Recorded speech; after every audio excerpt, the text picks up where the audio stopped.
So, how did the author of The Lovely Bones become entangled in one of the most shocking wrongful convictions I've ever heard? Let's get into it. In 1981, Alice Sebold was a freshman at Syracuse University, and one night while she was walking home, she was brutally attacked and assaulted. Months later, Alice saw a man on the street she knew was her attacker. She told police, a sketch was made, and soon that man was identified as Anthony Broadwater. By the way, all this information is coming from the podcast Truer Crime, so you can go there for a deep dive. When Anthony was brought in by police, he said he had nothing to do with it, but he was cooperative and willing to participate in a lineup.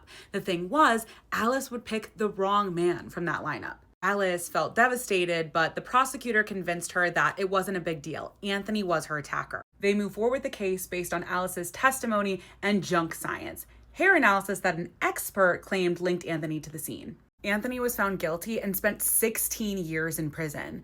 Afterwards, he struggled to rebuild his life and he was registered as a...